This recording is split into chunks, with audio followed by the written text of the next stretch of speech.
inside a confined room. Now you may be able to stop the fire from spreading and the whole building from catching fire and collapsing as a result, but you'll always have smoke building up on the ceiling as a result of the fire. In other words, there's always a consequence. When the oxytocin is triggered, it's triggered by the fantasy. And then you biologically go through this transformation. That's why you need to make your decisions wisely before that happens. Don't say, oh, I just fell into it. I found myself there. Things spiraled out of control. Because that's no excuse. But here's another thing. Scientists tell us that there are things called pheromones, and pheromones are basically the hormones triggered by odors and smells. And we're told that odors and smells are by far the strongest of the sexual senses. That's how people are aroused. Which is once again why our traditions tell us that when a woman leaves her house while having a perfume, while wearing a perfume, she will be cursed by the angels until she returns. Because it makes a great deal of difference. It really does attract other people. And the whole idea of hijab is to drive people away, isn't it? I mean, I really don't understand when women wear these really fancy hijabs with really bright colors. I mean, what are you trying to do? Attract people to look at you?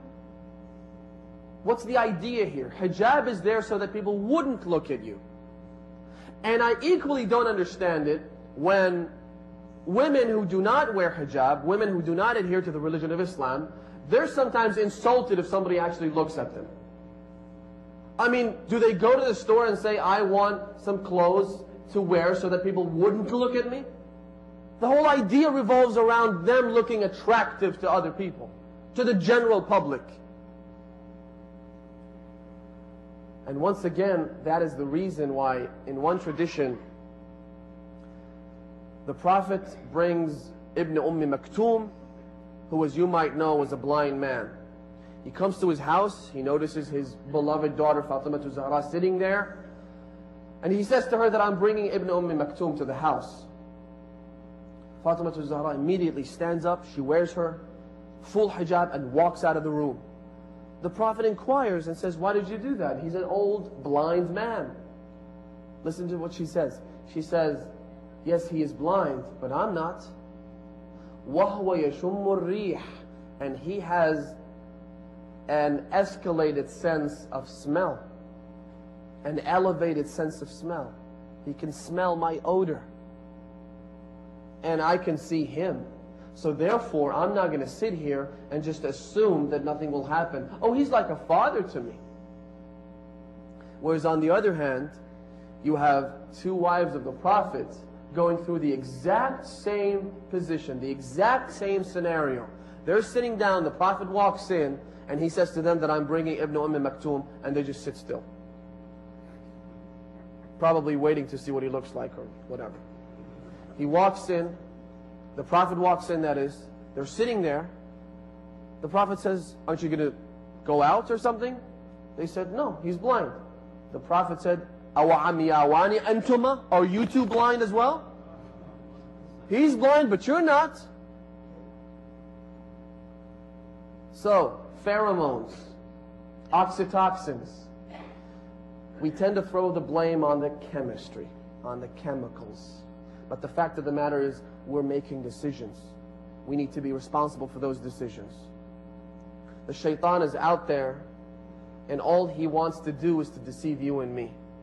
Because he vowed in the name of the glory of the Almighty Allah subhanahu wa ta'ala to deceive everyone. In fact, traditions tell us that on the day of Ashura, after Imam al-Hussein was killed and his entire camp was completely and utterly annihilated, the shaitan then stood looking at the solar eclipse that took place on that day, and he put his finger in his mouth, biting it hard, thinking, what have I done? What have I done? Yes, I killed them. Yes, I'm going to drag thousands of people with me into the fires of hell. But I've also opened a new door to intercession. I've also created, I've helped in the creation of the greatest and the fastest and the most spacious ark of salvation, that of Imam Hussein. So what do we do? How do we fight the shaitan? Very briefly, there are 3 points. The first is that we need, before the actual act, we need to always monitor ourselves. There needs to be a commitment made before anything else. You see, when you're sitting down here, you are not even going to think about the possibility of considering to commit a sin. It's never going to happen. Why? Because you've made a commitment not to sin. Either subconsciously or consciously, you've made a commitment. You see, when you come back from work, you go home, and it's time for Adhan al-Maghrib, you make a commitment to pray, as you do every day, right? Therefore, the shaitan's never going to come to you and say, let's forget about prayer today. Because you've made a commitment. You've made it very clear that you want to pray Salat al-Maghrib on time, every time.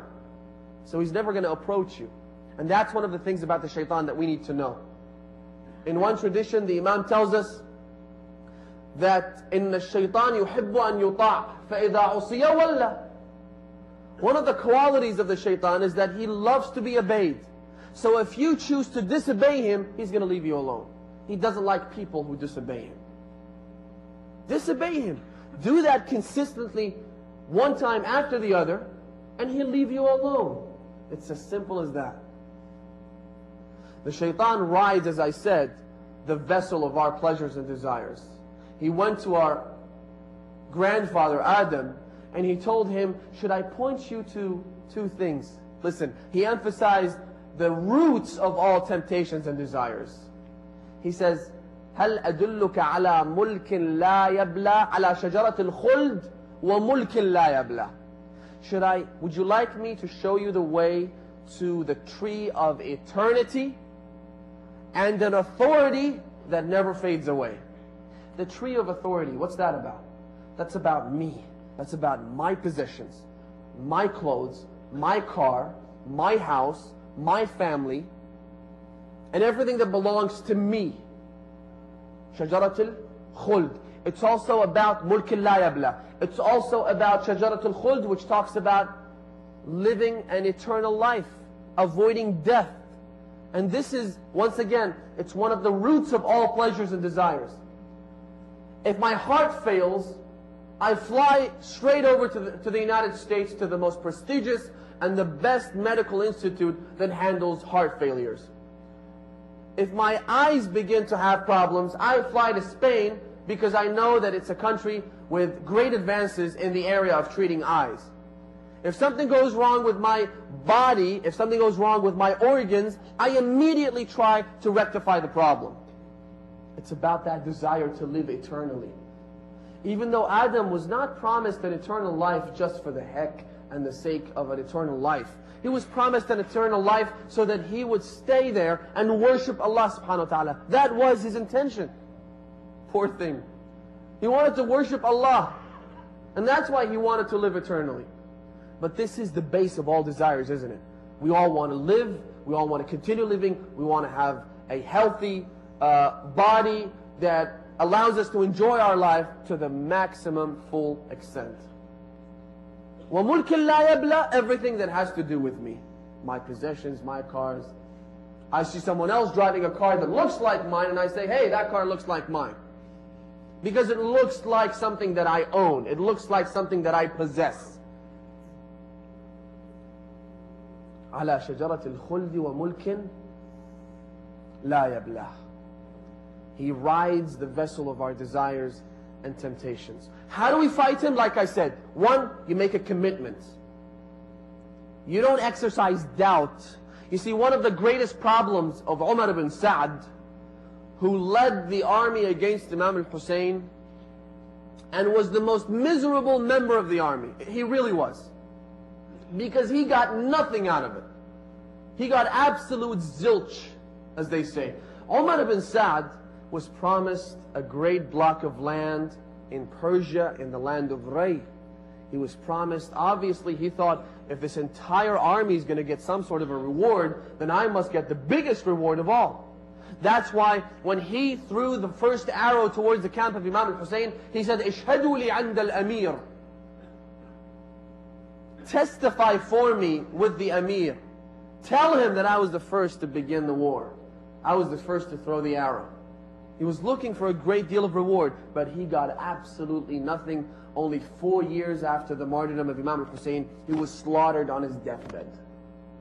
Just like that.